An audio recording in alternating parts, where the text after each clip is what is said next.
Lumipat ang eksena sa umaga, matapos ang end-of-term party. Binati ni Professor Henderson ng magandang araw ang dorm mother ng Cecil Hall na tinawag niyang matron. Ibinalik naman ito ang pagbati sa kanya, habang abala sa pagsasampay. Sinabi ni Henderson na isang matahimik at elegant na umaga daw yun.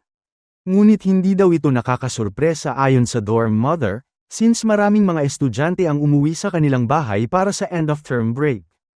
At na-appreciate daw nito na mas unti ang nilalabhan niya ngayon.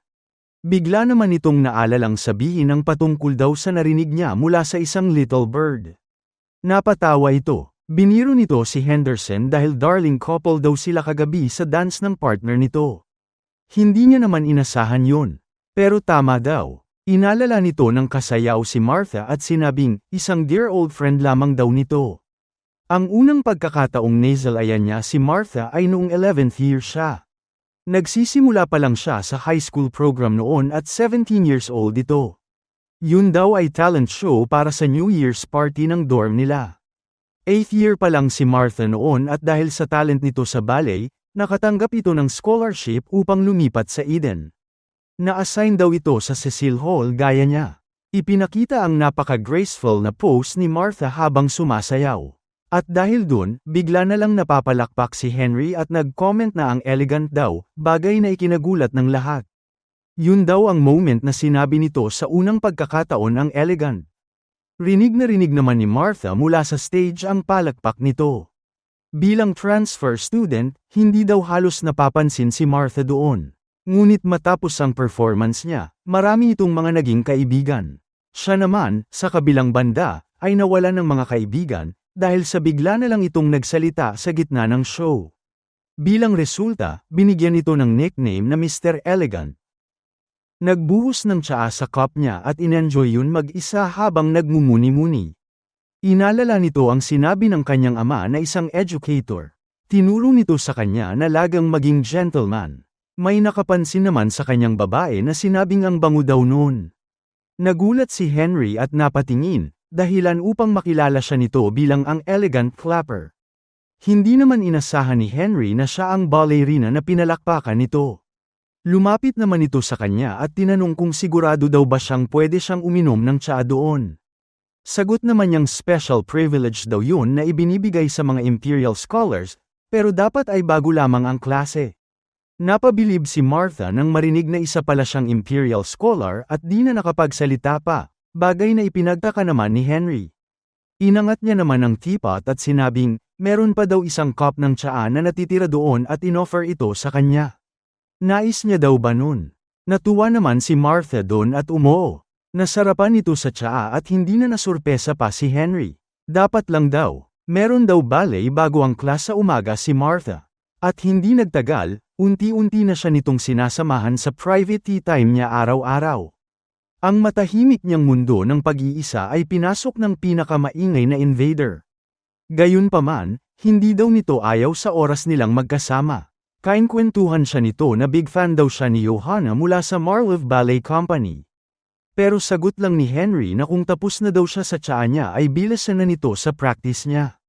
Nang tawagin siya naman nitong Henry, sinabihan niya itong never daw niya dapat i-address sa first name ang upperclassman niya. Sa sumunod na araw, dali-daling pumunta si Martha at humingi ng tawad dahil late daw siya. Ngunit giit naman itong hindi niya daw siya iniintay. Isang araw sa may likod ng Eden Academy Building, ilang mga estudyante ang nambuli kay Henry. Sinabi ng isa na hindi daw talaga nito gusto ang stock-up attitude niya. Sinabi naman ng dark-haired na lalaki. At dahil pag-graduation na daw, sila daw ay merong pagtutuos doon, sabay tawag sa kanyang Mr. Elegant. 19 years old na noon si Henry at nasa final year na siya ng high school. Habang pinupunasan ang mukha nitong sinuntok nila, sinabi niyang 3 Tony Trust daw ang katumbas ng paggawa ng karahasan para sa bawat isa sa kanila. Iba pa daw ang Tony Trust para sa pagyoyosi. Muli naman itong sinipa ng may dark hair na buhok at sinabing yun daw mismo ang dahilan kung bakit nila ito kinamumuhian. Dagdag pa ng isa, iniisip daw nitong napakadakila niya dahil lamang naging imperial scholar siya. Sinunggaban siya ng dark-haired na lalaki at sinabing kung ganun daw ito ka-elite, bakit hindi ito lumalaban pabalik. Sumagot naman si Henry na ang paglutas ng alitan sa pamamagitan ng karahasan ay asal hayop daw. Ang isang gentleman ay gumagamit ng maayos na usapan. Habang nakaamba, sinabi naman nitong meron daw siyang maayos na usapan na ihahain sa kanya. Gayunpaman, mula sa likod nito, isang babae ang tumalon sa ere at umikot-ikot, sinipa nito ang lalaki gamit ang tinawag niya phoetic kick move, isang pagwasiwas o paghampas na galaw ng binti sa ballet. Nagulat naman ang mga kasamahan nito na bigla niya nalang hinampas sa mukha gamit ang elongate chop, o ang pag-extend ng body's line lalo na ang mga braso sa ballet. Pinigilan naman ito ng may bangs sa likod at hinayla. Wika nito, tama na daw yun, bagay na ikinagulat ng babae. Dahil doon, si Henry naman ang lumaban dito at sinabing not elegant daw yun. Sinuntok niya ito at matapos nun, hindi ito makapaniwalang nauwi siya sa animal behavior. Komento naman ng babae na ang mga tao daw ay animals. Dinuro naman siya ni Henry at tinawag na fool. Ano daw ang iniisip ni Martha? Itinanggi niya naman yun at sinabing siya daw ang masked warrior ballerina na si Lady M. Gayunpaman, hinayla ni Henry ang nakabalot sa mukha nito, bagay na ikinagulat ni Martha Marie Ott, 16 years old, nasa final year na sa middle school. Makikitang bumagsak na ang mga bully ni Henry at tanong nito, anong klaseng kabaliwan daw yun? Giit naman ni Martha dito na sasaktan daw kasi nila siya. Pero sinabihan siya nitong huwag daw gamitin ang art niya para sa ganong purposes. Isa pa, ilang araw na lang daw at ballet competition niya na. Kailangan daw nitong mapanatili ang sarili niya sa top form. Ngumiti naman si Martha at sinabing alam niya naman daw yun. Okay daw ay hindi na siya lalaban gamit ang ballet. Sa susunod, gagamit na daw siya ng tamang weapon. Salamat daw sa pag-aalala nito wa kanya. Hindi naman makapaniwala si Henry sa sagot nito. Paano daw niya nagagawang umasta na parang ruffian o siga? Sinabi naman nitong siya din naman daw ay sumuntok. Napatigil naman si Henry dahil dun, bago biglang tumakbo habang sumisigaw. Nagulat naman si Martha sa naging reaksyon nito at tinawag siya. Gayunpaman, hindi na ito tumigil pa at tumakbo lang. Isa daw yung act of inelegance. Hindi niya matanggap na nakagawa daw siya ng act of inelegance. Kaya't dumiretso ito sa faculty room at dali-daling binuksan ang pinto upang tawagin ang teacher niya. Sagot naman ito habang nagyoyosi sa loob na bawal daw ang pagtakbo indoors, at alam niya naman yun. Lumapit naman ito sa kanya at nagpaliwanag na sina Falco at ang mga kaibigan daw nito ay nagdulot ng karahasan sa kanya, at siya daw mismo ay gumanti sa pamamagitan ng paglaban pabalik.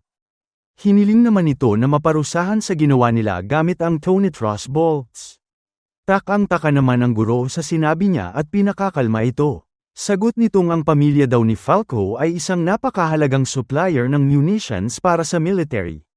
Hindi daw matatapos ang problema kung sisipain nito ang beehive na yun, kaya naman, magpanggap na lang daw sila na walang nangyari. Hindi naman makapaniwala si Henry dito at nais pa sanang umalma. Dinuro naman siya ng guro at sinabing, ang biggest concern niya daw ay mukhang binoboycott nito ang mga military training courses niya. Kung ipagpapatuloy niya raw yun ay siguradong magkakaroon siya ng Tonitrus bolt dahil sa sedition. Hindi naman na nakasagot pa si Henry sa sinabi nito at natulala na lang. Pagkalabas, inisip nitong meron ng alitan sa pagitan ng East at West hanggat naaalala niya. Habang kausap si Martha, napatanong ito paano pa daw niya make claim na gentleman na ngayon.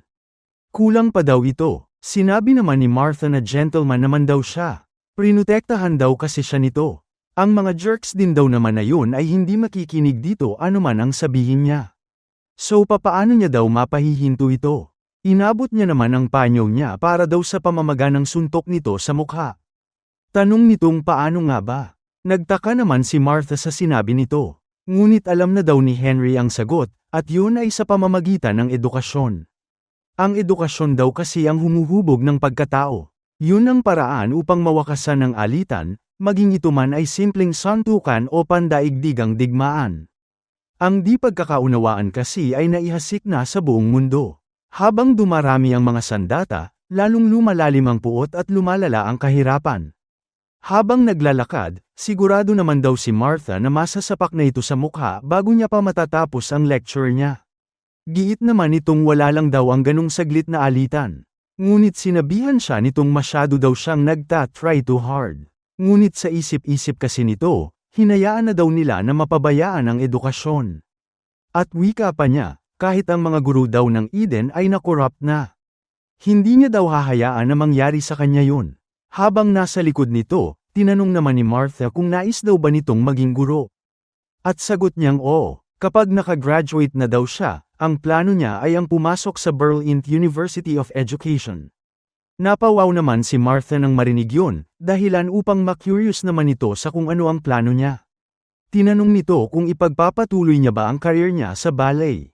Ngunit hindi pa daw sigurado si Martha. Although, plano daw niya na pumasok sa high school ballet program sa susunod na taon.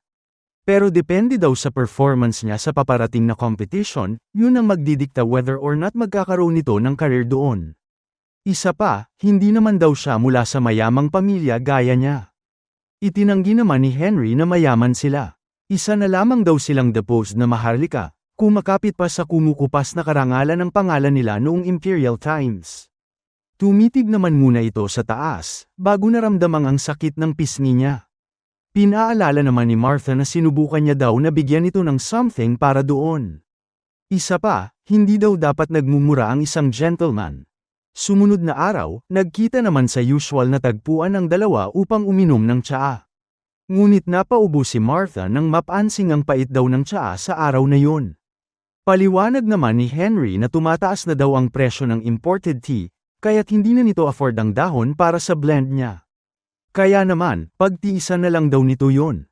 Kung patuloy daw silang mananatili sa path ng war, mukhang ibig sabihin nun ay matatapos na ang little tea parties nila. Nagulat naman si Martha doon, bago muling ininom ang tsaa niya. Sinabi nitong mukhang nasasanay na naman daw siya doon. Masarap daw at gustong-gusto niya, bagay na hindi mapaniwalaan ni Henry. Regardless, malapit na daw siyang graduate. Ang karapatan na magdaos ng mga tea parties na ganun ay may iwan daw sa kanya. Pag-igihan daw nito upang maging imperial scholar din, at humingi ng permiso sa guru niya. Panatilihin daw nito ang tradisyon na yun na buhay, kasama ang mga kaibigan niya. Napatahimik lang si Martha sa habilin nito. Nag-isip naman siya at inipon ang lakas ng loob nito, bago tanungin si Henry kung meron daw ba siyang pinaplano na imbitahin para sa dance class graduation party nila. Hindi naman inasahan ni Henry yun at out of the blue daw ang tanong. Ngunit giit ni Martha na nagtataka lang daw siya. Sagot naman itong as if sasali daw siya sa ganong kababawan lalo na sa ganong panahon. At ngayon iniisip nito yun, inamin ni Henry na napaka-ignorant niya pa nung time na yun. Masyado itong naging obsessed sa pagpursue ng mga ideals niya, at sobrang desperado na baguhin radically ang mundo.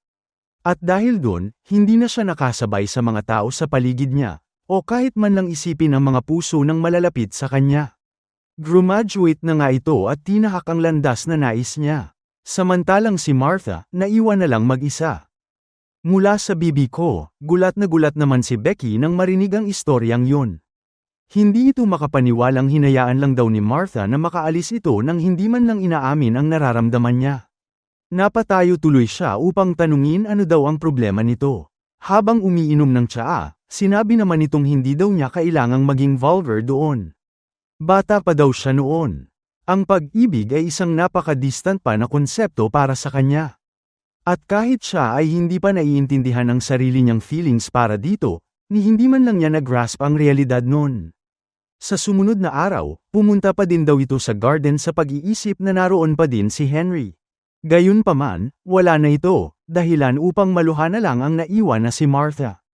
Meron daw siyang innocent faith na merong someone na mahalaga ang naroon lang para sa kanya.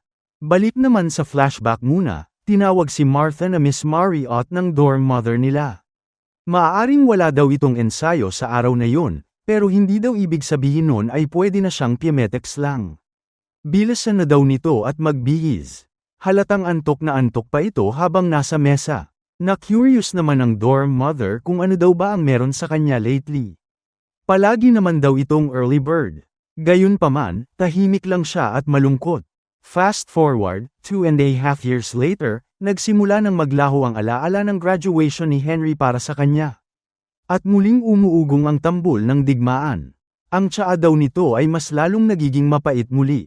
Pagkalabas ng dorm ay antok na antok pa din si Martha, na ngayon ay 19 years old na at 13th year doon. Tinawag naman siya ng mga kasamahan at meron daw assembly sa may auditorium nila bago ang klase. Nagulat naman ito doon. Nag-uusap-usap ang mga estudyante habang hindi pa nagsisimula. Hindi sila makapaniwalang kalahating taon na lang daw ang natitira sa kanila. Tinanong naman ng isa ang kaklase niya na figure out na daw nito saan siya mag-aaral. Sagot naman nitong sa Berlin University of Education daw. Tanong naman ng isa kung narinig na daw ba nilang si Mr. Jefferson mula sa Rose Hall ay umalis para sa business trip at namatay. Narinig naman ni Martha ang usapan nila at napaisip ng marinig ang Berlin University of Education. Senior na daw siguro si Henry by now doon, kung hindi nito kinailangang umulit ng taon. Nag-announce naman na at sinabing alam daw nitong final term na nila. Pero meron daw silang mga bagong faculty members na nais ipakilala sa kanila. Una, kilalanin daw nila si Mr. Henry Henderson, ang magtuturo ng history.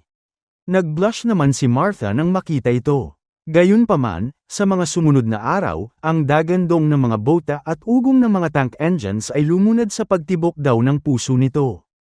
Nang magring na nga ang bell, nakinig naman ng radyo si Henry. Pinakinggan nito ang OBC and Now Daytime News na sinabing mukhang nakahanda ang parlamento na ibaba ng 2 taon ang minimum na edad para sa sapilitang pagpapasundalo. Binisita naman siya ni Martha at hindi ito makapaniwalang naroon na daw siya. Hindi ba't dapat ay nasa universidad pa din daw ito? Giit naman niyang never daw dapat nitong ina-address ang mga guro sa first name lamang. Dagdag niya, meron daw shortage sa personnel dahil sa digmaan, kaya naman, napaigsi ang degree program nila ng kalahating taon. Hindi naman inasahan ni Martha yon at sa tingin niya nga tough na daw ang times saan man. Sinabi naman sa radio na ang War of Unification daw ang magbibigay sa kanilang mga Ostanian ng pagkakataon na ma-wipe out ang mga devil spawn ng West, once and for all. Gayunpaman, hininaan ni Henry ang volume nito at pinatay. Aniya, nang una daw ipakilala ang radio, naniwala itong magsisibi yung tool upang makatulong sa pagtuturo at pag-inform. Gayunpaman, ang binobroadcast lamang daw nila lately, ay mga inelegant na filth na ang intention ay ma-stir up ang galit at pagkamuhi ng mga tao.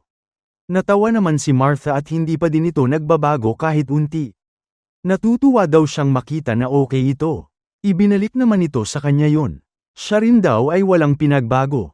Ngunit napatanong si Martha ano daw ang ibig sabihin niya. Hindi pa daw nito napansin ang bagong cloak niya. Natuwa naman ito nang malamang naging scholar siya. Kaya't binati niya ito ng well done.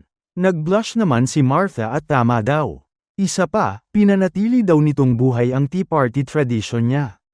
Although ang totoo ay bibihira lang siyang pumunta doon. Na-excite naman si Henry nang marinig yun at inaya siya na magtsaa doon matapos nun. Natuwa si Martha at sinabing mag-steep daw ito ng pot ng best blend niya. At dahil dun, dumiretso na nga sila sa garden at nag-usap ng nag-usap. Although si Martha lang halos ang nagsasalita, gaya ng dati, nag-share sila ng tsaa. Kwinento nito kay Henry kung gaano kataas ang nakuha niyang pwesto sa kompetisyon ng ballet nung nakaraang taon. At isang recruiter pa nga daw mula sa Marlev Ballet Company ang kumausap dito matapos nun. Si Henry naman, for his part, ibinahagi ang inis niya ng masaktan ng physics professor niya. At dahil sa pagkikita nilang muway, sobra daw nag-enjoy si Martha doon, na parang bumalik sila sa old days kahit sa pinakamaikling sandali lamang. Tumunog naman ang bell sa kanilang eskwelahan. Dahil doon, nagmamadaling tumakbo ang mga estudyante ni Henry. Pinagmamadali niya sila papunta sa shelter at sinabihang hindi niya daw papayagan ang pag-aaksaya ng oras, dahil lamang drill yun. Ngunit halata sa mukha ng ilan sa kanila na hindi nila gusto yun. Samantalang ang iba ay sumunod at nagmadali. Habang nasa loob ng shelter, usap-usapan ng mga bata na isang school daw sa India ang nabomba. Giit pa ng isa, ang dorm tutor daw nila sa tirahan nila, narinig nitong namatay ang kapatid na lalaki noon dahil sa raid. Meron ding usapan patungkol sa human experimentation daw na ginagawa sa may POWs. Nasa malapit naman si Martha na tinawag si Henry. Tinanong nito kung bilang guru daw ba ay exempted siya sa draft. Sagot naman nitong hindi exempted, pero deferred o inantala lang. At iniisip daw nito kung gaano pa mananatiling totoo yun. Nagulat naman si Martha at hindi makapaniwala doon. Napatigil ito bago sinabing, kahit ang mga kamag-anak niya daw ay tinatanong kung naging guru ba siya para lamang maiwasan na madraft, at hindi ito makapaniwala doon. Iniisip daw kasi nila na sa era na yun na kill o be killed, kung ano pa ang halaga ng pagtuturo ng history. MAS nais pa daw nila sana kung nagturo ito ng physics para man lang ang efforts daw nito ay magresulta sa at least isang bomba na magagawa. Dagdag pa niya, mukhang ang edukasyon daw sa ngayon nga ay powerless. Patuloy naman ang ingay mula sa labas. Sumunod na araw, nagulat ang mga kasamahan ni Martha nang may mabasa sa dyaryo. Kailangan daw makita niya ang balitang yon. Nagulat ito nang mabasa na ang Marlev Ballet daw ay nadamay sa air raid habang nagpe-perform upang sumusumporta sa war-torn Anbar. 17 miyembro ng troupe ang napatay, kasama na ang principal ballerina na si Johanna. Nanlaki ang mga mata nito dahil doon at dumiretso siya sa may garden. Fan na fan pa naman siya ni Johanna. Yumuko lang ito at umupo mag-isa sa may table. At hindi nagtagal dumating si Henry at nagulat nang maabutan siya doon. Nang makita ito, lumuluha na pala si Martha dahil sa balita. Dali-dali itong tumakbo papalapit sa kanya dahil hindi niya na mapagtiwalaan pa, kung meron pa bang something na mananatili sa kanya forever. Sinubukan naman siyang e-comfort nito doon.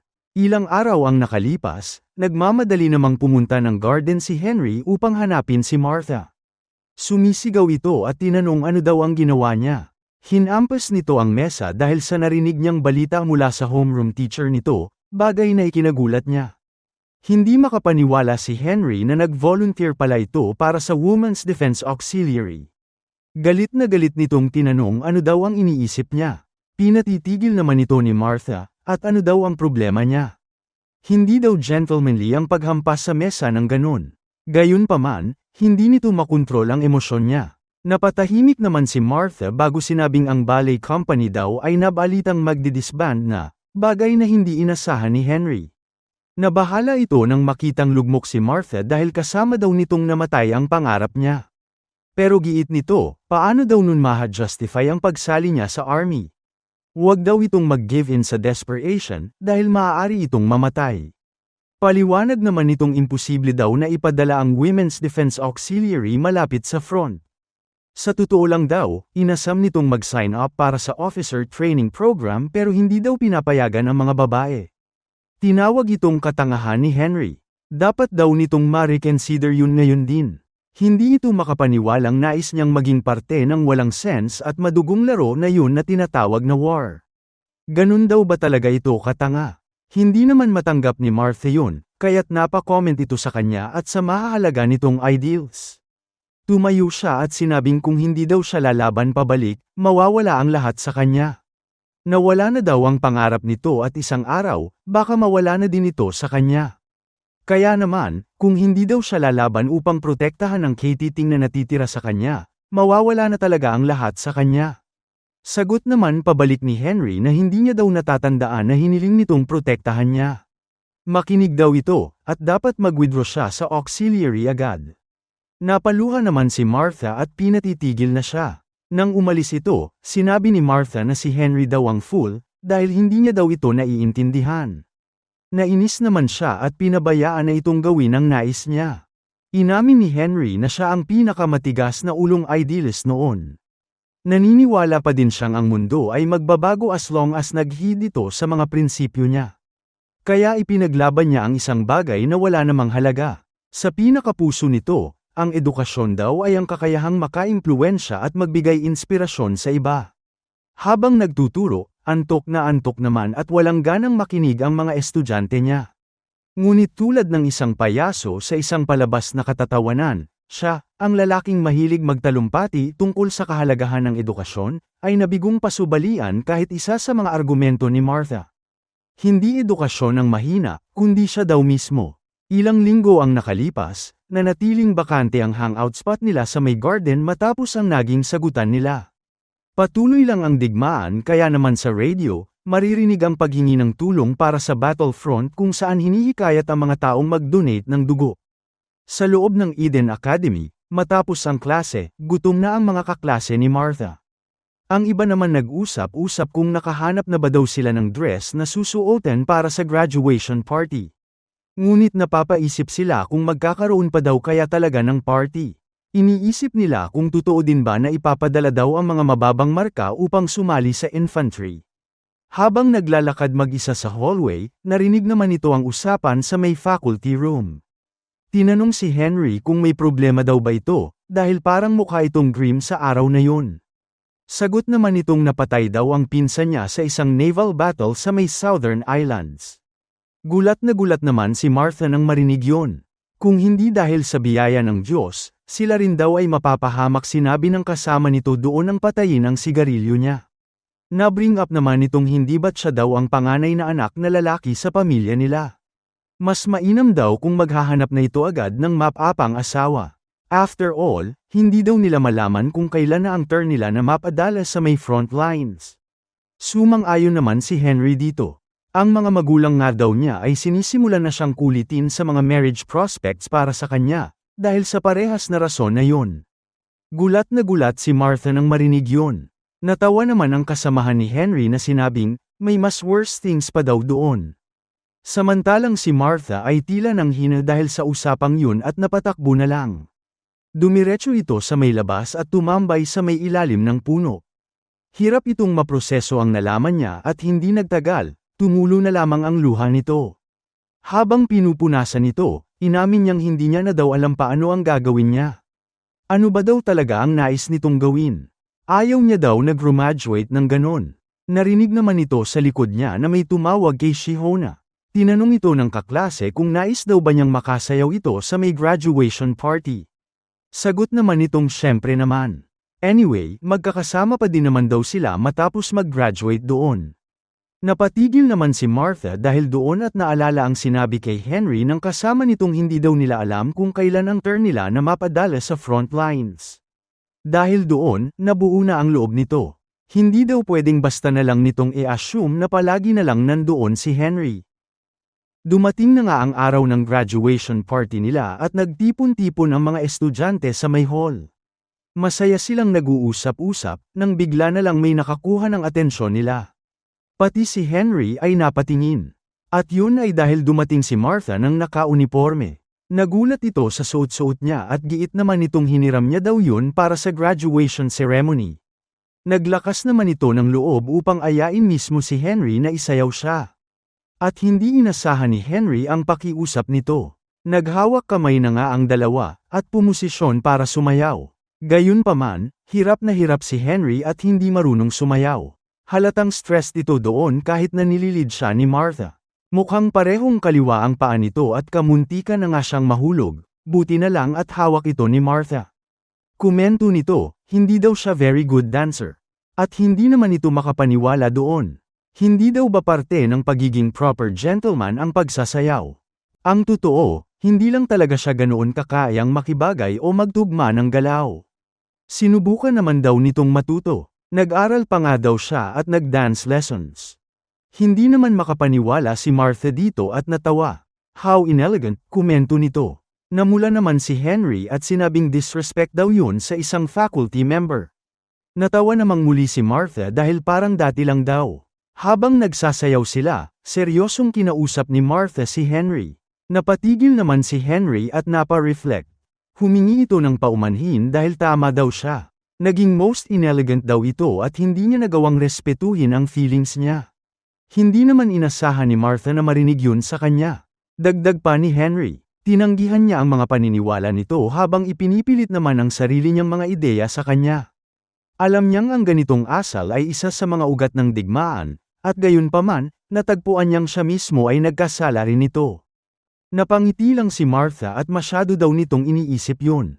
Pero kahit na ganun, ang side daw niya na yun ang isang bagay tungkol sa kanya na nagustuhan niya. Nakapagdesisyon na daw ito. Hinawakan niya ng mahigpit ang kamay niya dahil sisiguruhin daw nitong malinaw ang feelings niya sa kanya, bago pa matapos ang sayaw na yon. Nahihiya man, sinabi ni Martha na oras na daw upang may sabihin ito sa kanya. At yun ay kung gaano daw talaga nito tunay na naramdaman na. Naputol naman ang usapan ng dalawa at hindi na natuloy pa ni Martha ang sasabihin niya, dahil saktong-sakto doon nang biglang may tumunog na nakakabahala. Nagkaroon ng alarm sa lugar. Dahil doon, napaitigil ang pagsasayaw ng dalawa at nabahala sa ingay sa paligid. Nagpanik ang lahat at dali-daling tumakbo. Pinagmamadali na lumabas ang mga estudyante papunta sa shelter. Giit ng guro, hindi daw ito drill this time.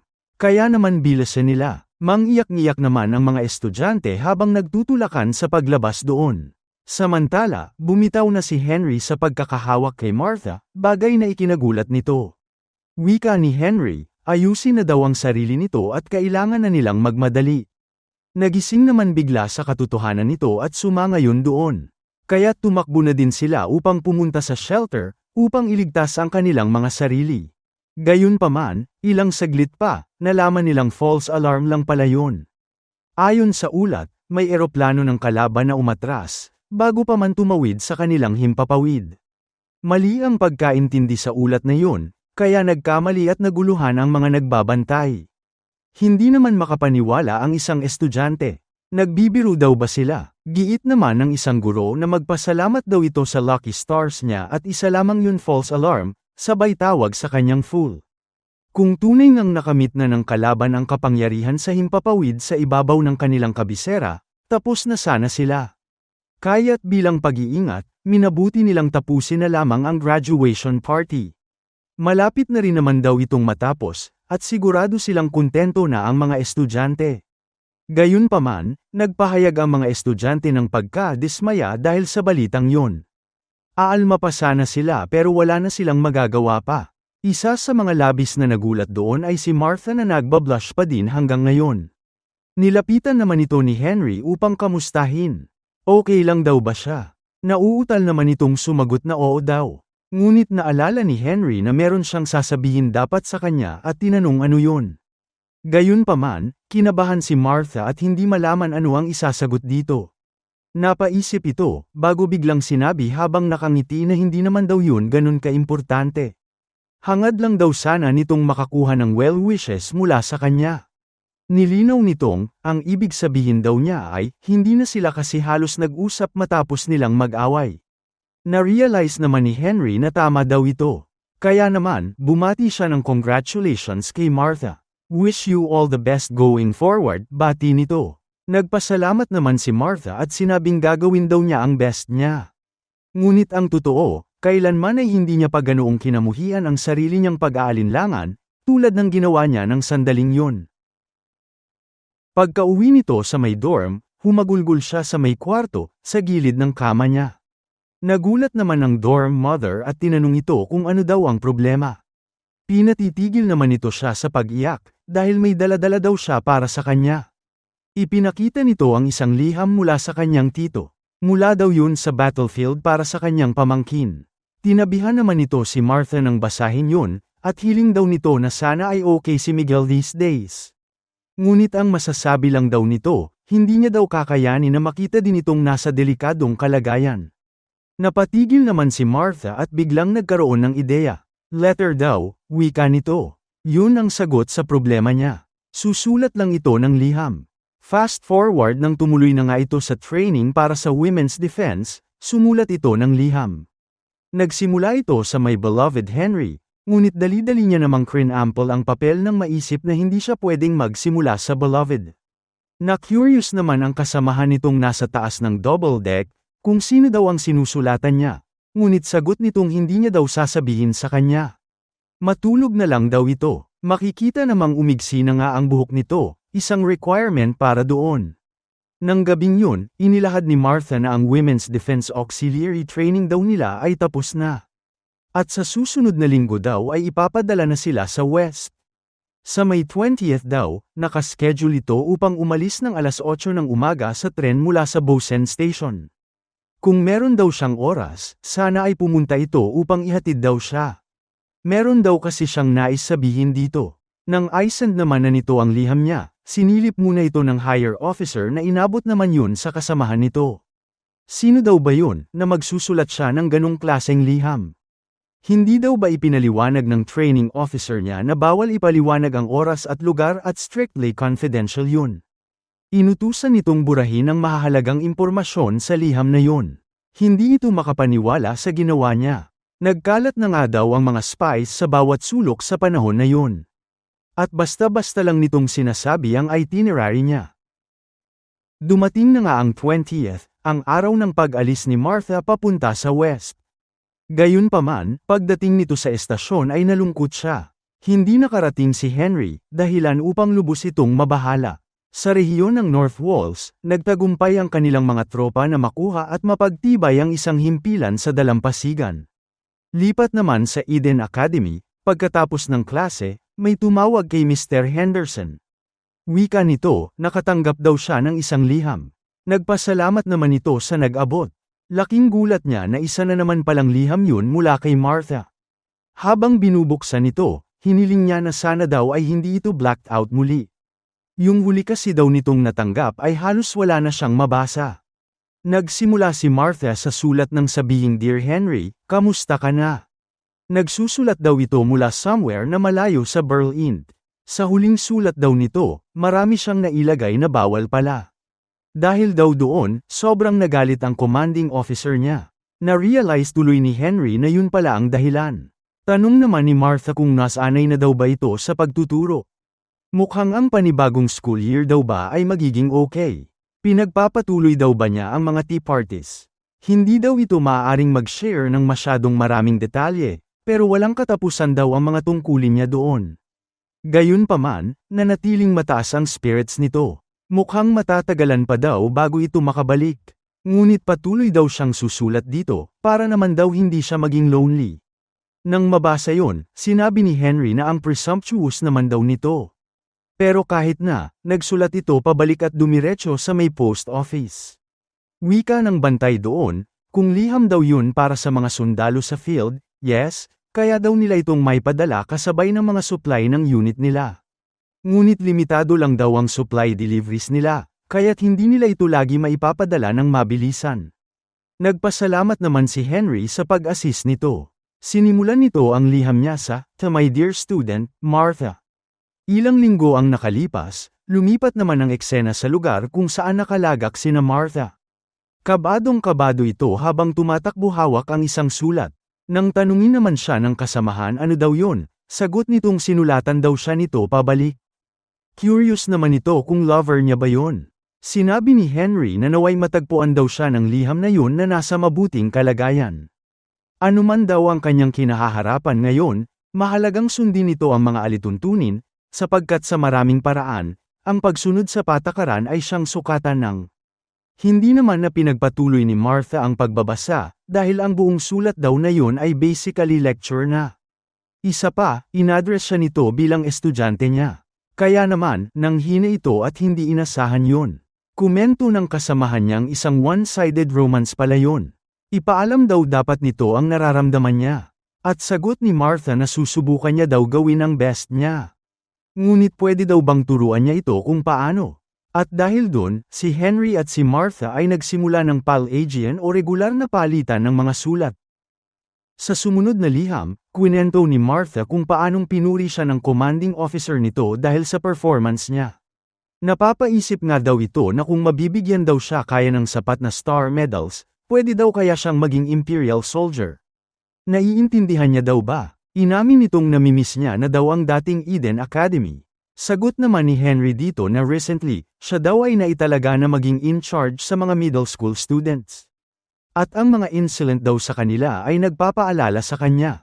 Wala daw silang tigil sa pagbibigay sa kanya ng sakit ng ulo. Sinabi naman dito ni Martha na nang nakaraang araw daw, isang poging lalaki sa regiment niya ang nag-imbita sa kanya upang kumain sa labas. Ano daw kaya ang dapat nitong gawin? Pero ang totoo ay strategy lang yun na sinuggest ng kaibigan niya, upang magselo si Henry. Gayunpaman, hindi ito nag-work. Sagot lang ni Henry na ang pagkain daw kasama ang mga katrabaho ay isang napakahalagang way upang patatagin ang ugnayan ng pagkakaibigan at palawakin ang sariling pananaw. For a time, ang palitan nila ng mga sulat ay nagsilbing sapat na pamalit sa kanilang mga tea parties. Ngunit habang lalo pang tumitindi ang digmaan, unti-unti nang bihirang makatanggap ng mga liham si Henry. Tinanong nito ang kasamahan kung meron daw bang mga sulat mula kay Martha, pero giit nitong isang buwan na daw itong walang natatanggap. Sa paglipas ng panahon, ang hangarin niyang makarinig mula kay Martha ay naging pananabik na. Isang gabi, habang nasa pagtitipon, narinig ni Henry na nag-uusap ang mga officers na dumalo din sa parehas na event niya. Wika ng isa, habang tumatagal daw ang gera, lalo namang lumalalim ang pangangailangang tugunan ang bumabagsak na morale sa front. Nang marinig yun, inisip ni Henry na maging ang militar na ngayon ang nangingibabaw sa karamihan ng kanyang mga social affairs. Patuloy lang ang usapan ng officers, wika nila, ang mga babae din daw ay nabigyan na rin ng pangunahing pagsasanay sa pakikipaglaban, hindi ba? Aalma pa sana ang kasama nito, ngunit sinabihan siyang, kailangan lang daw nilang makakuha ng sapat na oras para mag-withdraw ang ika-6 na brigada. Kung maipararating nila ng maayos ang mensaheng yon, maaari pa nga itong makatulong para mapataas ang morale. Ang tanging maipapangako niya daw ay isusumite niya ito sa utos ng pamunuan. Hiling naman ng isa na kung sakaling ay deploy daw sila, hayaan daw nitong ang Berlin News ang unang maglabas ng balita. Hindi naman makapaniwala si Henry sa narinig niya. Lipat muli sa kung nasaan si Martha, ipinatawag ang Women's Defense Auxiliary na magtipon-tipon daw sa may courtyard. Sinabi ng commanding officer na dahil sa kasalukuyang kalagayan ng digmaan, ang Ostanian People's Army ay nagbubuo ng isang bagong batalyon ng mga babaeng mandirigma. Sinumang handang magsilbi sa harapang linya ay hinihikayat na magboluntaryo. Isang malaking karangalan daw ang makapaglingkod sa ganitong tungkulin. Kaya naman, nais niyang pag-isipan nila ng mabuti ang mga taong mahal nila at kung ano ang maaaring mangyari sa kanila. Inaasahan niya ang kanilang mga pasya ngayong gabi. Gulat naman ang mga kababaihan dahil sa announcement nito. Nang ma-dismiss na sila, hindi sila makapaniwalang kinukonsidera na lumaban silang mga babae sa front. Giit pa ng isa, wala pa naman daw sila talagang serious combat training. No thank you, wika nila. Ayaw pa daw nilang mamatay. Nabanggit naman ng isa na sumali daw siya sa auxiliary upang protektahan ang bansa nila. At kung iisipin ito ang pamilya niya at ang sinabi ng captain. Pinutol naman ng isa ang sinasabi nito at kalimutan niya na daw yun. Isa lamang daw itong cheap threat na kung hindi sila makakapag-volunteer ay hindi nila magagarantiya ang kaligtasan ng kanilang pamilya. Tinatawag lamang daw nilang volunteering yun, pero pipilitin silang sumali. Sagot naman ng isa hindi daw. Pero pagpapaliwanag nitong, boyfriend niya daw ang commanding officer. Sinabi daw nito sa kanya na ini-execute na daw isa-isa ang mga deserters left and right. Wala na daw takas pa para sa kanila. Nabahala naman ang mga babae at napaiyak. Hindi nila ito matanggap at hindi daw nila pwedeng gawin yun. Kung tatanggi daw kasi silang lahat, hindi na nila alam pa ang mangyayari. Gayunpaman, nagsalita si Martha at sinabing, lalaban daw siya, bagay na ikinagulat nila. Kung mamamatay rin lang daw sila, then at least makakapatay man lang siya ng kahit na isang kalaban o kaya, mapipigilan ng isang bala na maaaring mabaril sa east. Lakas loob man nitong sabihin yun, baka sa mukha nito ang pagkabahala. Napaisip naman din ang mga kasamahan nito dahil doon. Bilang resulta, naipabalita na nga ang pagbuo ng Special Women's Military Unit mula sa Women's Defense Auxiliary Volunteers. Pinuri ang mga brave at loyal na kababaihan na lumaban side by side, kasama ng mga lalaking sundalo sa front. Naroon naman si Martha sa litrato ng headline na yun. At nang mabasa yun, gulat na gulat si Henry at hindi ito matanggap. Nanginginig pa nga ang mga kamay nito dahil doon. Tinawag naman siya bigla ng isang estudyante dahil malapit na daw magsimula ang debate competition. Napalingon tuloy siya at humingi ng tawad dahil na-distract ito. Dumiretso na nga ito sa debate, kung saan binanggit na ang topic daw ay kung magiging malaya ba daw talaga sila sa digmaan. At ang una daw na mag-arg para sa opposing position, ay ang batang si Donovan Desmond. At handa na daw ito. Wika niya, never daw silang magiging malaya sa digmaan. At ang history ang clear proof doon. Ngunit paano daw kung mapepurge ang lahat ng mga weapon mula sa buong mundo? Kahit na daw, hindi pa din. Dahil in the end, ang mga tao ay simply liars. Kung tatanungin nila, paano kung ang ibang mga bansa ay nagtago rin ng mga sandata ng palihim? Kaya't hanggat umiiral ang pagdududang yon, nakatakda ang kasaysayan na maulit. Hindi daw nila kailanman malalaman ang tunay na layunin ng iba, dahil sila mismo ay nagtatago ng kanilang mga tunay na hangarin. Sa kabilang banda, ipinapakita naman si Martha sa front ng battlefield, habang dala-dala ang weapon nila. Balik sa sinasabi ni Desmond, syempre, ninanais niya rin daw ang kapayapaan tulad ng sinuman. At alam nitong ang pagresolba ng mga hindi pagkakaunawaan sa pamamagitan ng pag-uusap, sa halip na sandata ay siyang pinakamainam. Ngunit ang ganitong pakikidigma, ito na marahil ang best na kayang marating ng sangkatauhan. Kahit pa may matirang mga yaman, kahit pa magkaroon ng reformang pampamahalaan o makabagong teknolohiya, hindi pa rin daw nito moari ang katapusan ng digmaan. Pinasalamatan naman si Desmond dahil sa pagbabahagi nito ng opinyon niya. Ngayon, tinawag naman ng mag-arg para sa affirmative. At habang nagaganap ang debate, hindi pa din mapakali si Henry dahil sa balita. Sa oras na yun, naubos na ang pasensya nito upang pakinggan pa ang mga earnest na argumento ng mga batang estudyante niya. Matapos ang debate, sinabihan naman si Henry na meron daw liham para sa kanya. At nang marinig yun, dali-dali itong kinuha ng desperadong si Henry, bagay na ikinagulat ng nagbigay. At yun ay galing kay Martha. Tinanong nito kung okay lang daw ba si Henry, at inamin na siya ay hindi masyado. Hindi din daw siya halos kumakain lately. Paulit-ulit daw itong nagkakaroon ng masamang panaginip. Sa panaginip na yun, nagtuturo daw si Henry sa eskwelahan, at magkakahawak kamay ang mga bata na nakabilog sa gilid niya. Gayunpaman, siya daw ay umiiyak dahil ang dungis ng kamay nito at hindi siya makasali sa lahat.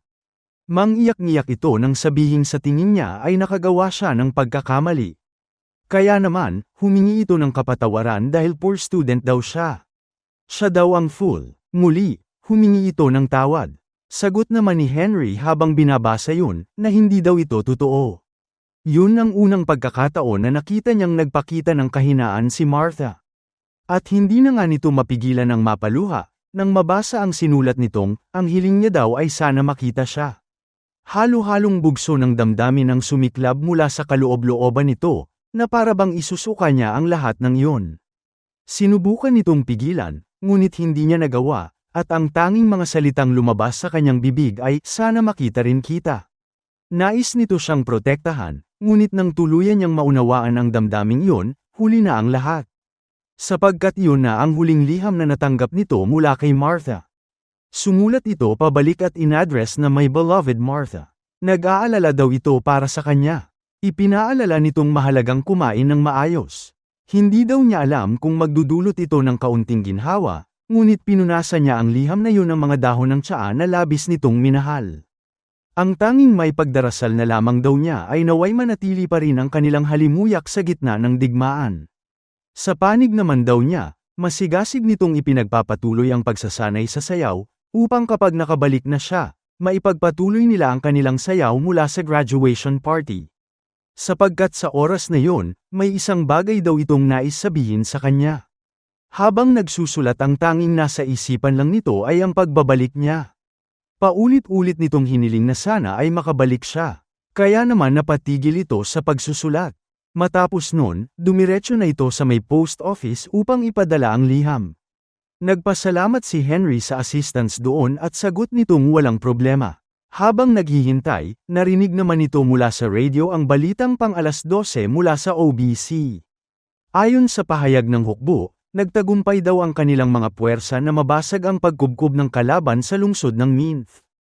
Ang 99th Regiment, kabilang na ang bagong tatag na unit ng mga babaeng mandirigma, ay pinupuri para sa tagumpay na ito.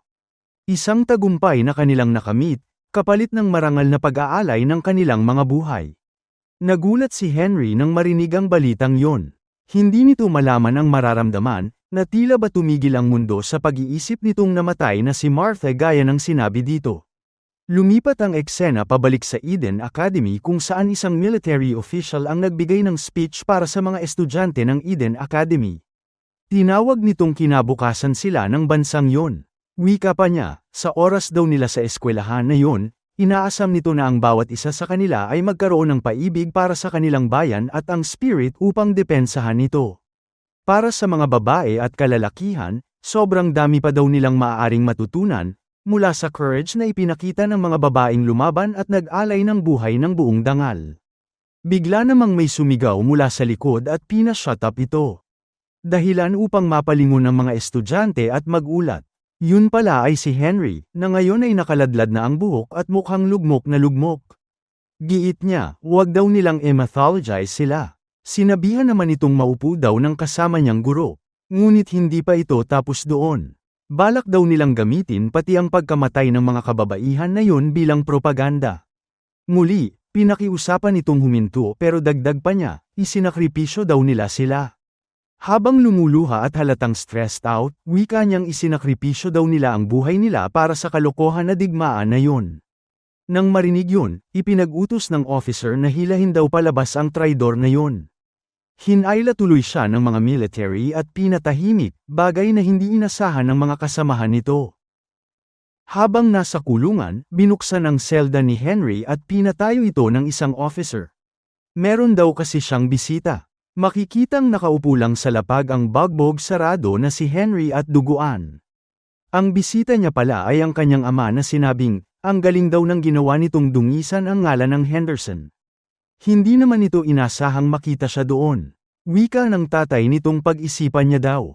Either baguhin ito ang attitude na yun para makalabas sa hawla na yun, o never na itong papayagan pang tumapak sa silid-aralan. Nagulat naman si Henry at nahirapan. Inisip nito kung ang pagtatanggi daw bang mag-bend ang tunay na kahulugan ng lakas. Inalala nito ang panaginip na kwinento ni Martha kung saan nagtuturo siya at ang lahat ng mga estudyante ay hawak kamay na nakapaligid dito. Balik sa tanong nito kanina, inisip niyang hindi. Ang hinaharap na 10, hindi, 100 taon mula ngayon, yun daw ang mas mahalaga kaysa sa paltry pride nito. Kaya naman, nilunok na nito ang pride niya upang makalabas. Hindi nagtagal, nakabalik na rin ito agad sa pagtuturo sa Eden Academy. Ngunit ngayon, pinutol niya na ang kanyang mahabang buhok. Matapos ang klase, nilapitan naman ito ng batang si Desmond upang sabihing halos wala daw progress ang klase nila habang nasa kulungan siya. Humingi naman ito ng tawad para doon. Patawad kung sasabihin daw yun ni Donovan, ngunit isa daw siyang hanggal. At hindi dapat umasa sa mga taong, sa kanilang kahangalan, ay minsan na siyang binaygo. Hindi naman inasya ni Henry na marinig yun mula sa kanya. Sagot lang nito, isang katawa-tawang paraan daw yun ng pamumuhay.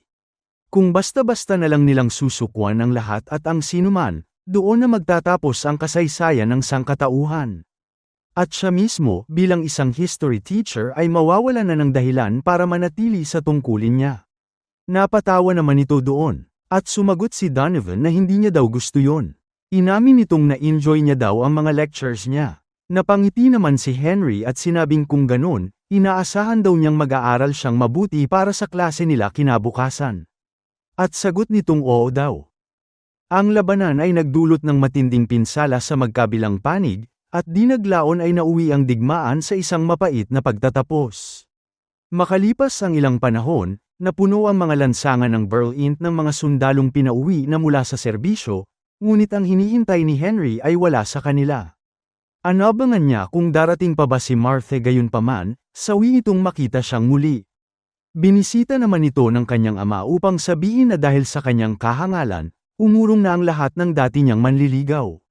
Gayunman, sa kung anong paraan, nagawa pa rin niyang makakuha ng panibago.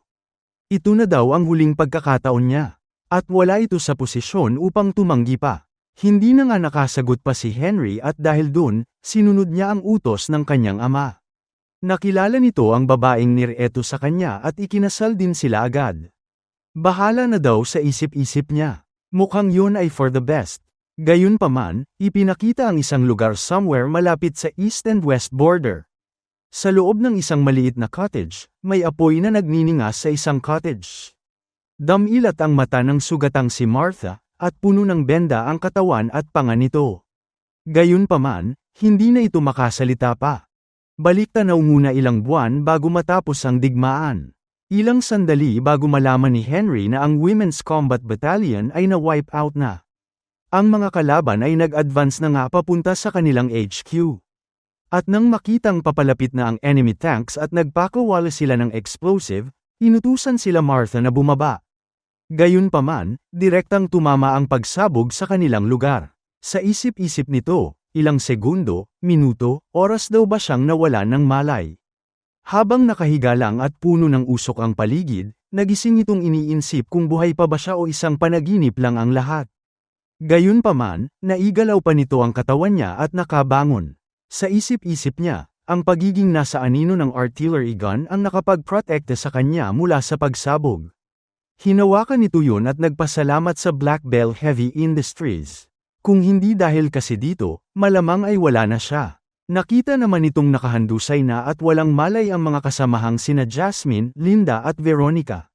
Sobrang sakit para sa kanyang makitang ganun ang kalagayan nila. Sa kabilang banda, ilang kababaihan ang nagtakbuhan habang mainit ang palitan ng bala. Gayunpaman, binaril ang nasa harap, bagay na ikinagulat ng kasamahan nito. Ang nagpaputok ng bala ay mismong kapten nila, na inutusan silang huwag abandonahin ang kanilang posisyon. Hindi naman inasahan yun ng nasa likod nito. Umalma naman ang isa at tinanong, paano daw ba nila malalabanan ang sandakmakmak na mga tank? Giit ng captain na ang misyon daw nila ay magsilbing pader upang mabigyan pa ng oras ang kanilang mga kasama. Kung may problema daw sila doon, ikalulugod niyang wakasan na ang kanilang paghihirap doon at ngayon.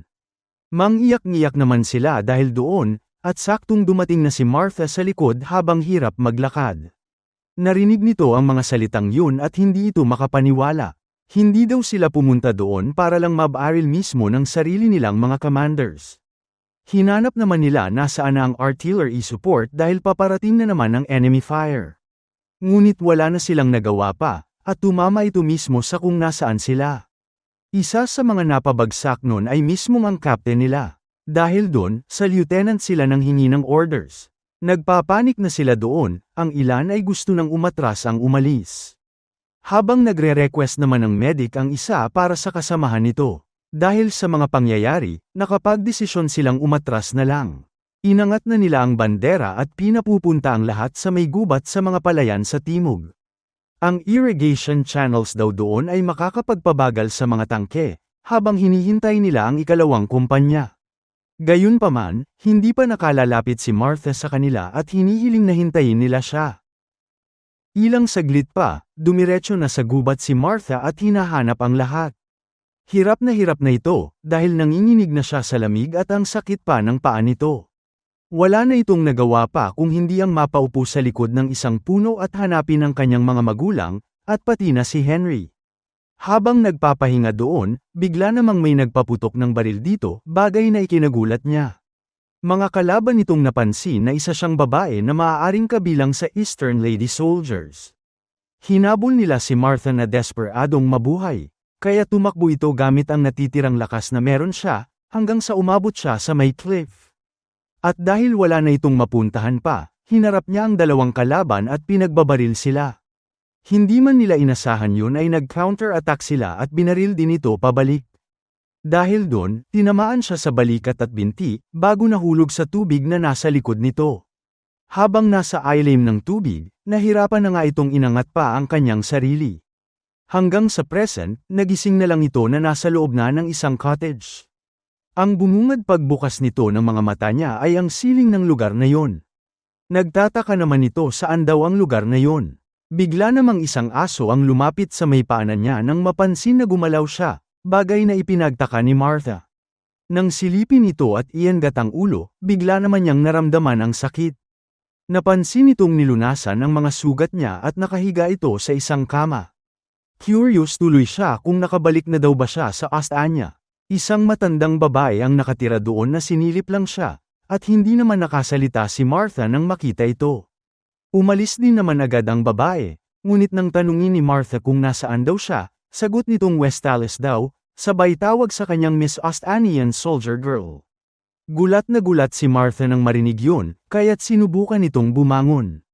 Gayunpaman, inutusan siya ng matanda na wag daw siyang tumayo. Wala daw mananakit sa kanya doon. Kung ginusto daw sana nitong patayin siya, ginawa niya na. Hindi naman inasahan ni Martha na marinig yun at napatigil ito. Pinat ng matanda ang aso niya at sinabing dapat ay magpasalamat daw siya sa aso nito. Si Baron daw ang nakatagpo sa kanyang half-dead sa may river bank. Sa isip-isip ni Martha, ang babaeng yun ay mataray at palaging nakasimangot. Ngunit napaka-gentle nitong inalagaan siya hanggang sa tuluyan nang gumaling ang kanyang mga sugat. Nilulutuan pa nga siya nito ng pagkain.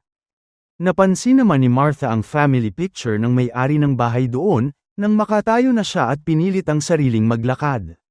Unti-unti, nagawa nitong maglakad na ng mag-isa. Tinanong naman nito ang matanda kung nasaan daw ang mga damit nito. Tanong naman nito kung ang ibig sabihin daw ba niya ay ang army uniform nito. Kung yun nga, itinapon na daw niya ang nakakasulasok na rag na yun.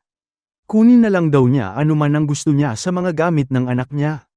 Naalala naman ni Martha na nakita daw nito ang litrato ng anak niya. Ngunit hindi daw nito basta na lang pwedeng kunin ang gamit niya.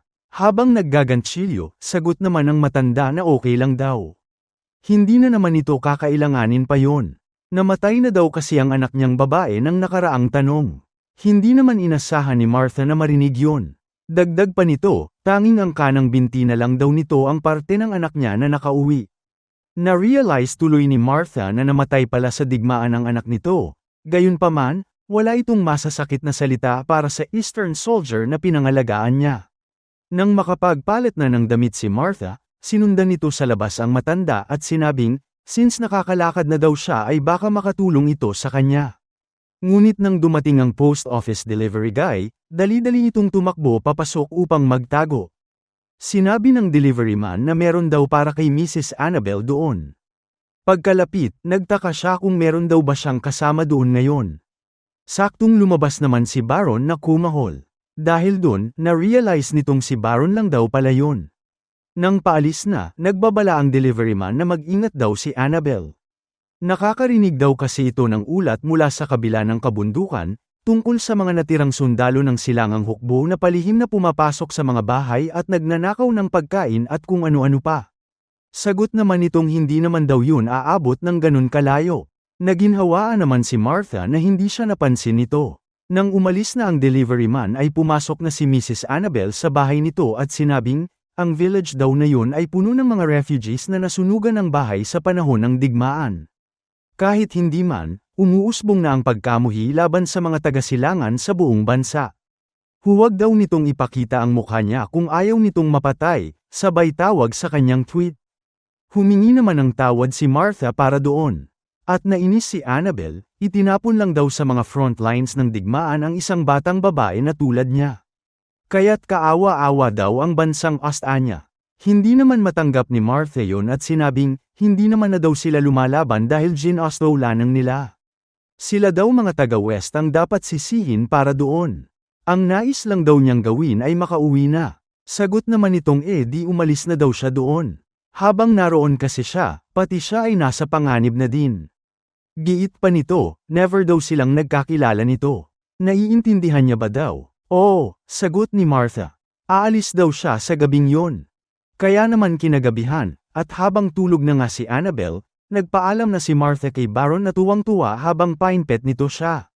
At nagpaalam na din si Martha kay Mrs. Annabel pagkabukas ng pinto. Nang gabing yun, hinanap na nga nito ang daan niya pauwi. Gayunpaman, habang naglalakad ay ramdam nito kung gaano kalamig. Nang tumingala sa langit, inisip nitong ang mga bituin sa Westales ay kapareha lang ng sa East. At mukhang may sense naman daw yun, since basically same latitude lang naman daw yun. Ginamit niya itong batayan sa kung anong direksyon ang tatahakin niya. Naglakad-lakad ito sa paligid at nagpaikot-ikot. Gayunpaman, sa tingin niya ay naligaw na siya. Nainis ito kung bakit ang hina daw ng sense of direction niya. Nahihirapan din ito dahil sobrang dilim at wala siyang makita. Pero sa isip-isip niya, kailangan itong makauwi na. Napagdesisyonan niyong magpahinga na lang hanggang magbukang liwayway. Anyway, malayo-layo na naman daw siya sa village, so baka ligtas na doon. Desidido itong makauwi ng buhay ano pa man ang mangyari.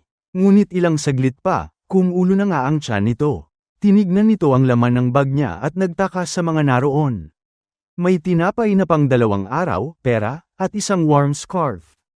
Ang scarf na ginagantsilyo mismo ni Annabel ng buong linggo. Isa pa, meron ding mapa na kung saan nakasulat ang go home sa corner nito. Hindi ito makapaniwala sa kabaitang ipinakita ni Mrs. Annabel kahit nakalaban siya. At hindi na nga nito mapigil ang lumuha pa. Sa isip-isip nito, inalala niya si Henry at naisikwento na ang Westales daw ay may napakagandang sky sa gabi, masasarap din daw ang tinapay dito at mababait ang mga tao. At kapag nakauwi na siya, napakarami niya daw istoryang nais sabihin dito. Ipinakita ang mapa na dapat tahakin ni Martha upang makauwi. Mas pinalayo kasi siya sa east-west border ng matangay ito ng ilog. Kaya naman, babalik ito sa kung saan nakaposisyon ang Western Army para sugurin ang frontline na siyang pinanggalingan ni Martha habang lumalaban. Lampas pa kasi noon ang lugar para sa pag-retreat ng Ostanian Army papunta sa border. At matatag niyang tinahak ang silangan. Mas tumitindi ang kanyang pagkabalisa sa bawat hakbang na nagpapalapit sa kanya sa frontline. Lalong lumakas ang amoy ng hukbo sa bawat bayan na dinaanan niya. Ang usok ng baril, iron, leather, oil, dust at filled kitchen soups. At nang maisip ang soup, bigla naman itong naramdaman ang gutom. Sa sobrang gutom daw ay parang mamamatay na siya. Naubos na kasi ang tinapay na binigay sa kanya. At alam niyang hindi siya pwedeng magpatuloy ng ganon. Kailangan daw nitong bumili ng something gamit ang pera na ibinigay ni Annabel sa kanya. Lumingon ito sa paligid upang at naghanap ng tindahan. Pagkapasok doon, sinabi ng nagbebenta na karamihan daw sa stock nila ay kinuha na ng army. Nang tanungin si Martha kung meron daw ba siyang ration card, kinabahan ito at hindi makasagot. Dali-dali na lang siyang tumakbo palabas. Nabahala naman ang nagbebenta at tinanong kung mag-isa lang daw ba siya sa panahong yun. Nais nitong malaman kung local daw ba siya, pero giit nitong naiwan niya daw ang ration card niya sa bahay. Tatakbo lang daw siya pabalik at kukunin ito. Nagtaka naman ang mga tao na nasa loob ng tindahan dahil sa kinilos niya.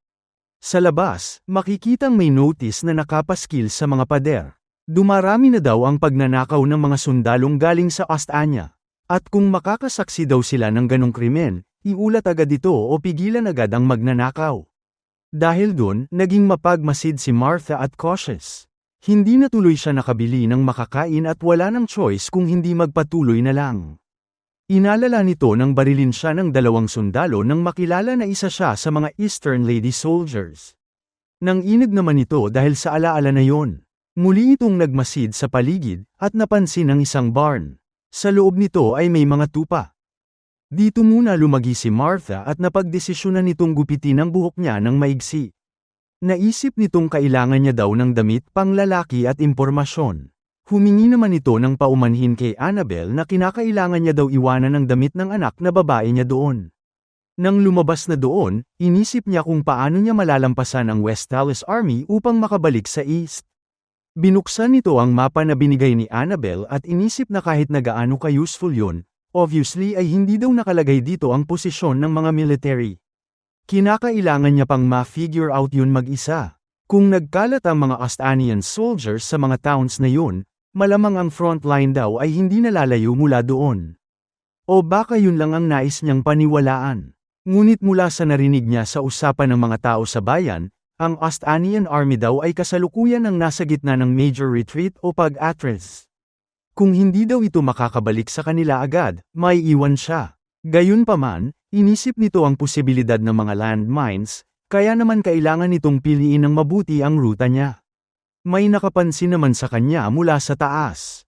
Inisip nitong lalaki siya dahil sa buhok nito at sinabing, kung may ganong mapa daw siya, hawak niya ang ilang napakasensitibong material.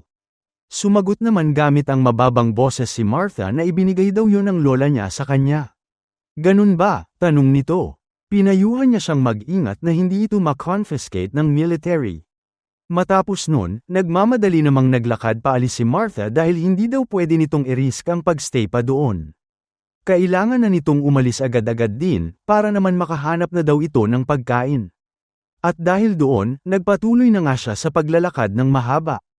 Habang nasa daan, sa sobrang gutom, pumitas ito ng mga sa tingin niya ay makakain na halaman. Sa paglalakbay na yun, nilabanan nito ang lamig, gutom, at ang takot na maaaring atakihin siya ng kalaban. Ang nais lang nito ay makabalik sa mga taong minamahal niya. At ang determinasyon na yun ay sapat na upang magpatuloy ang mga paa nito. Pero yun lang daw ang nasa isip niya, ngunit mali siya. Isa na pala itong walang saysay na misyon mula pa sa simula. Tuluyan na nga itong tumamba sa lapag at naubusan ng lakas. Habang nakahandusay doon, inisip niyang dapat ay malapit na siya sa front by now, Gayunpaman, wala daw siyang naririnig na kahit na ano. Nasaan na daw kaya ang Eastern Army? Ngunit hindi na daw yun mahalaga pa sa ngayon. Ngayon kasi, hindi na ito makahakbang pa. At dahil wala na itong magawa, tumulo na lang ang luha sa kanyang mga mata. Gayunpaman, nang may narinig itong tunog, nanlaki ang mga mata niya at inisip nito kung makina daw ba yun. At tama nga siya, papalapit ang military vehicle sa kung nasaan siya. Pagkadaan nila sa kanya, tinitigan naman nila ito at inobserbahan. Napansin nilang may hinimite sa daan. Nakilala naman ni Martha na mga West Dallas soldiers yun at inisip na tapos na daw ang lahat. Sigurado naman ang mga military na Ostanian siya. Kaya tinutukan ito ng baril ng isa, na nagtanong kung dapat daw bang tapusin niya na yun. Ngunit sinabihan naman ito ng kasamahan na ibaba na daw ang baril niya at hayaan na siya. Hindi ba't tapos na daw ang digmaan? Hindi inasahan ni Martha na marinig yun, pati na ang makaligtas sa pagkakataon na yun. Nang makalampas na sila, pilit niyang inangat ang kanyang sarili at inisip na tapos na pala ang digmaan. Nabuhayan ito ng loob dahil doon. Inipon nito ang lakas na natitira sa kanya upang magpatuloy. Ngunit hindi niya na daw matandaan masyado, ano pa ang nangyari kasunod nun. Tanging nasa alaala na lang nito ay mas maliwanag ang silangang langit, at gaya ng isang kulisap, nahihila siya papalapit sa liwanag nito. Ngunit sa dulo, gumagapang na ito sa lapag. At ang sunod na naalala nito ay nilulunasan na siya ng mga Ostanian troops na na-assign sa cleanup duty malapit sa forward outpost. Isinakay nila siya sa military vehicle at sinama. Kabilang siya sa napakaraming mga sundalo na naiwan. Bakas sa mukha nila at katawan ng pagod, hirap at pagsasakripisyo. Hindi naman makapaniwala si Martha na marami rin palang mga sundalo ang hindi pa nakakauwi. Binati naman ito at nakilala ng isa. Hindi ba't siya daw si Martha mula sa Women's Battalion? Nakita daw nito ang litrato niya sa dyaryo. Laking gulat naman ni Martha na nakilala siya nito. Giit ng lalaki, narinig daw nitong na-wipe out ang buong unit nila. At natutuwa daw siyang nakabalik ito ng buhay. Hindi naman nakasagot pa si Martha dito. Dahil dun, tinanong siya nito kung okay lang ba siya, at nais ng tubig. Inabot naman nito ang tubig at ininom yun ni Martha. Sinir up siya nito dahil tapos na daw ang digmaan. Ang kailangan na lang nilang gawin ay ang umuwi. Wika naman ang nasa likod nito na hindi daw sila nanalo o natalo doon.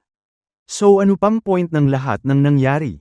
Ano pa nga ba ang pinaglalaban nila? Nakikinig lang ang nanghihina na si Martha sa kanila. Sagot ng isa, ano daw ang pinagsasabi nito? Ipinaglalaban daw nila ang kanilang mga tahanan, at salamat daw sa kanilang lahat at nagawa nila yun. Ang mga syudad gaya ng Berlin ay nakasurvive matapos ang digmaan ng hindi nagagalaw. At yun ay dahil sa kanilang lahat. Sumangayon naman si Martha doon. Sa isip-isip niya, hindi daw yun ang inaasam nilang pagtatapos ng war, pero kung ang lahat daw sa kanila ay hindi makakahanap ng something na ipagdiriwang, then ang mga puso nila ay tuluyan ng mawawasak. Nagpasalamat naman si Martha sa nag-abot sa kanya ng tubig, at nagpakilala ito sa kanya bilang si Paul na mula raw sa Berlin. Giit naman niyang taga-Berlin din daw ito. Hindi naman makapaniwala si Paul doon. Matapos nun, naging mahaba-haba at mabato ang biyahe nila pauwi. At once nakatawid na sila sa border, sumakay naman sila sa tren. Sa isip-isip ni Martha, makakauwi na sila ng buhay. Ang pakiramdam ng ginhawang yun ay nagbigay sa kanila ng panibagong sigla, ngunit mabilis din iyong naglaho. Habang nasa tren, muli itong nilapitan ni Paul upang bigyan ng tubig. At habang umiinom ito, tinanong niya siya na kung pagbalik daw nila ng Berlin, bakit daw kaya hindi sila magpakasal na dalawa. Sa sobrang gulat nito ay nabuga niya ang tubig na nasa bibig niya. Diretsahang sinabi ni Martha na hindi niya daw ito magagawa. Nang tanungin ni Paul kung may asawa na daw ba siya, sagot nitong wala. Gayunpaman, ang puso niya daw ay nakalaan na sa iba. Nag-blush pa nga ito nang sabihin yun. Nang marinig ito, sinabi ni Paul na mas lalong dapat daw itong magpagaling upang makauwi ng malusog. Ilang saglit pa, napansin ni Martha ang kabaitan ni Paul hindi lang sa kanya, kung hindi sa iba pa nilang mga kasama. Nag-abot din kasi ito ng tubig kay Tommy.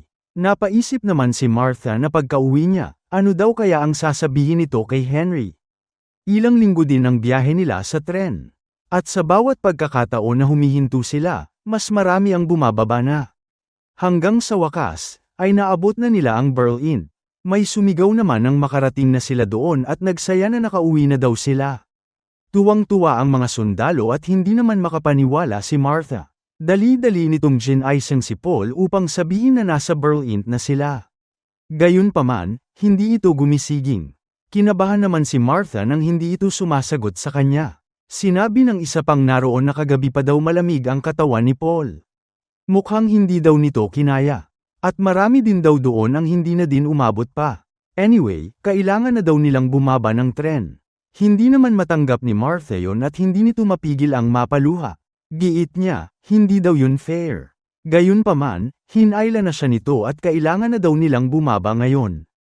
Nakauwi na daw sila, kaya naman, iniwan na nito ang bangkay ni Paul at bumaba sa tren.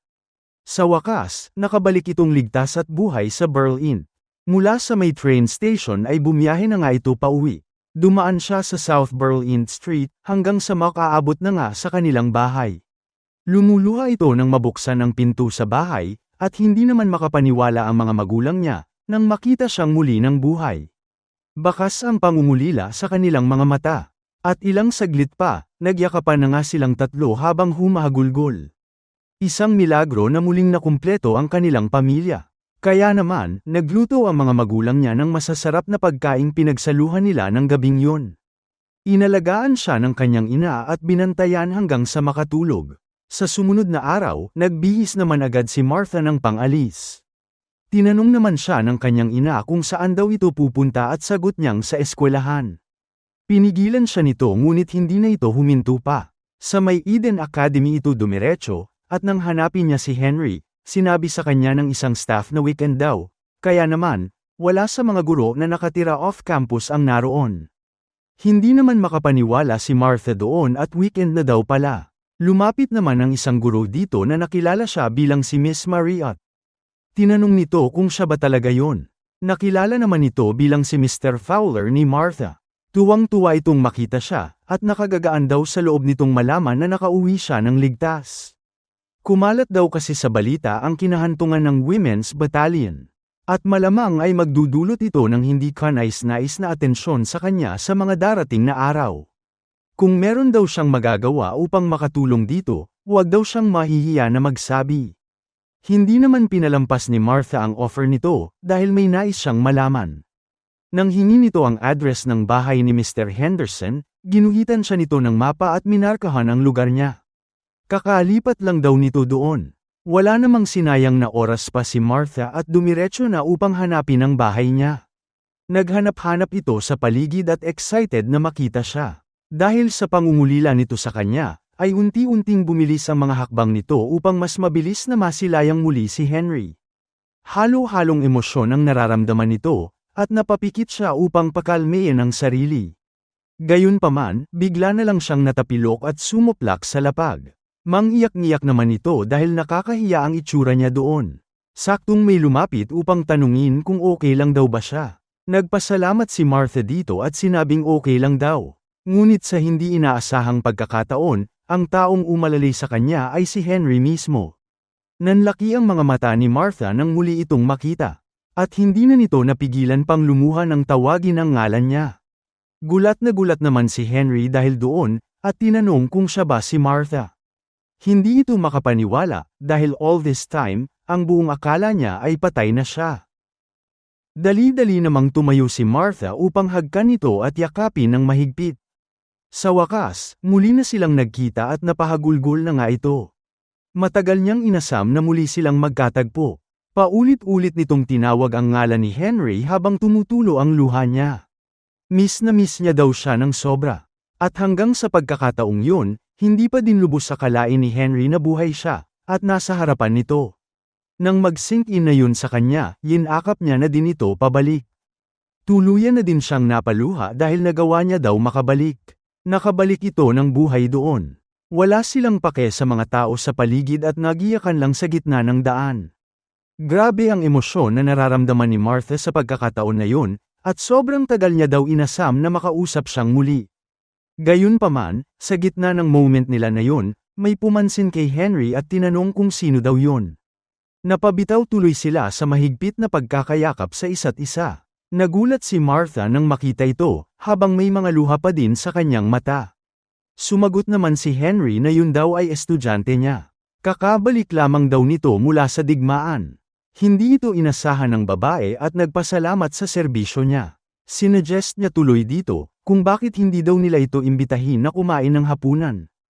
In shock pa din si Martha at tinanong ito kung sino daw yun. Napatigil muna si Henry, bago ni-reveal na yun ay ang kanyang asawa.